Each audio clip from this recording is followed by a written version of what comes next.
మనందరి ప్రియతమ స్ఫూర్తిదాత డాక్టర్ అబ్దుల్ కలాం గారి 90వ జయంతి వేడుకలకి ఇచ్చేసినటువంటి పెద్దలు, కేంద్ర ప్రభుత్వ పర్యాటక శాఖ అమాత్యులు శ్రీ కిషన్ రెడ్డి గారికి, అలాగే ఇప్పుడు మనందరం చూసినటువంటి మరొక శాస్త్రవేత్త జూమ్తో మనతో మాట్లాడినటువంటి సతీష్ రెడ్డి గారికి, జస్టిస్ చంద్రయ్య గారికి, మిత్రులు శ్రీ రాజేందర్ రెడ్డి గారికి, అలాగే అనుమికా రెడ్డి గారికి, విజయలక్ష్మి గారికి, సుధారాణి గారికి, గోనారెడ్డి గారికి అందరికీ కూడా నమస్కారాలు తెలియజేస్తూ ఈరోజు మనం ఒక చక్కటి కార్యక్రమంలో మనం అందరం కూడా ఇక్కడ రావటం జరిగింది. కిషన్ రెడ్డి గారు తొందరగా వెళ్ళాల్సి పాపం ఆయన చాలా కార్యక్రమాలతో ఉన్నారు. అయినప్పటికీ కూడా ఈ కార్యక్రమానికి ఇక్కడ రావటం చాలా సంతోషకరమైన విషయం. అలాగే ఈ కార్యక్రమం ఆర్గనైజ్ చేస్తున్నటువంటి నరేష్ ఇండియా గారికి ముఖ్యంగా ధన్యవాదాలు తెలియజేస్తూ, ఆయన చాలా తక్కువ సమయం ఇచ్చారు కాబట్టి ఎక్కువ మాట్లాడాలన్నా కూడా దాన్ని కుదించుకుని 2 మాటలు మాట్లాడి తర్వాత పెద్దలకి సమయం ఇవ్వాల్సిన అవసరం ఉంది. మీకు మనమందరం కూడా ఒక చిన్న విషయం అబ్దుల్ కలాం గారి గురించి చెప్పాలి అంటే, ఒక దేశ ప్రధాని ఒక అబ్దుల్ కలాం గారికి ఫోన్ చేసి మిమ్మల్ని రాష్ట్రపతి చేయాలనుకుంటున్నాము అని చేస్తే ఆయన స్పందన ఏమిటి అంటే, నాకు 2 గంటలు టైం ఇవ్వండి, నేను ఆలోచించుకు చెప్తాను అన్నటువంటి వ్యక్తి డాక్టర్ అబ్దుల్ కలాం. ఈ రోజున ఎవరైనా కూడా రాజకీయాల్లో ఒక చిన్న పదవి, జిల్లా స్థాయిలో పదవి ఇవ్వాలని ఫోన్ వస్తే ఎగిరి గంతేసేటటువంటి ఈ రోజుల్లో మరి ఆ రోజున ఆయన రాష్ట్రపతి పదవిని కూడా ఆలోచించి చెప్తాను అన్నటువంటి వ్యక్తి. అలాగే మరొక టైంలో మంత్రి పదవి ఇస్తామని చెప్పేసి ఫోన్ చేసినా కూడా నాకు ఆ మంత్రి పదవి కన్నా కూడా దేశానికి ఉపయోగపడే క్షిపణులు తయారు చేయడంలో, వాటిని ముందుకు తీసుకెళ్లడంలోనే నాకు అత్యంత సంతోషం ఉంది అని తిరస్కరించినటువంటి వ్యక్తి డాక్టర్ అబ్దుల్ కలాం గారు. అటువంటి అబ్దుల్ కలాం గారి 90వ జయంతిని హైదరాబాద్లో మనందరం జరుపుకోవటం చాలా గొప్ప విషయం.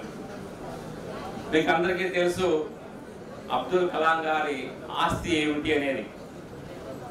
అబ్దుల్ కలాం గారి ఆస్తి ఈ రోజున ఒక సైంటిస్ట్గా చేసినా, లేకపోతే ఒక రాజకీయవేత్తగా చేసినా, ఒక ఇండస్ట్రిస్ట్గా చేసినా కూడా వారి ఆస్తులు ఎలా ఉంటాయో మనం అందరము తెలియకపోయినా కూడా ఊహించుకుంటూనే ఉంటాం.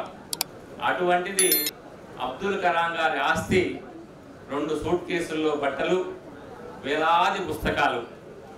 ఈ రోజున మన పుస్తకాలు ఏదైతే మనం చదువుతున్నామో లేదో నాకు తెలియదు, కానీ ఇక్కడ అందరూ స్టూడెంట్స్ ఉన్నారు.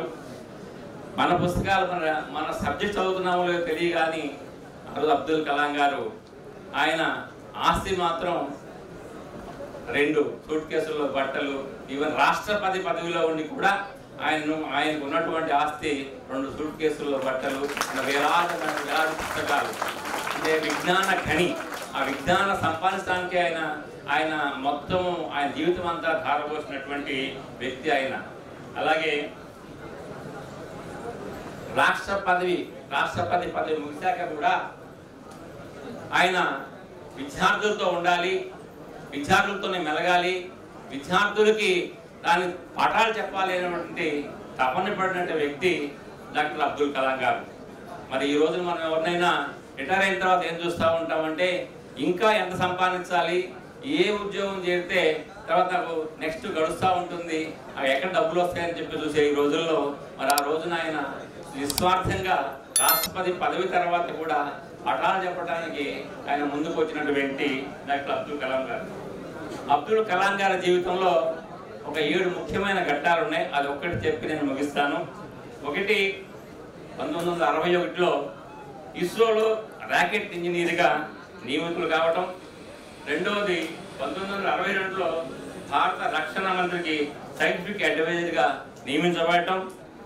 మూడవది 1992లో భారత రక్షణ మంత్రికి సైంటిఫిక్ అడ్వైజర్ నియమించబడటం.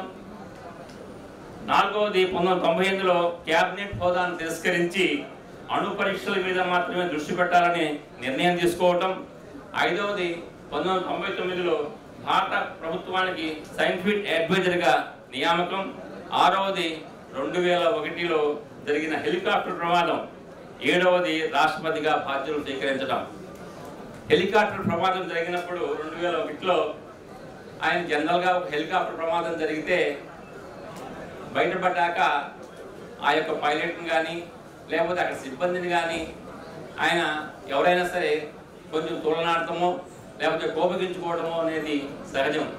కానీ అబ్దుల్ కలాం గారు చేసినటువంటి ఏంటంటే ఆ యొక్క సిబ్బందిని ప్రమాదం నుంచి కాపాడినందుకు ఆయన అందరిని మెచ్చుకోవడం జరిగింది. మరి ఇటువంటి విషయము చాలా గొప్పగా మనం చెప్పుకోవాల్సిన అవసరం ఉంది. అలాగే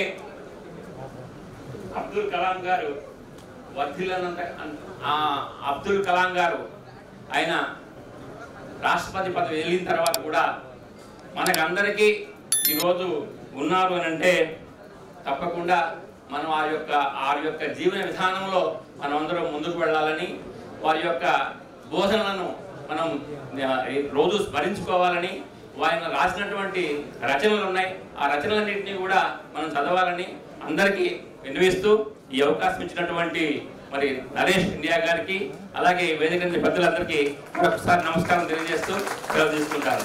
జై హింద్.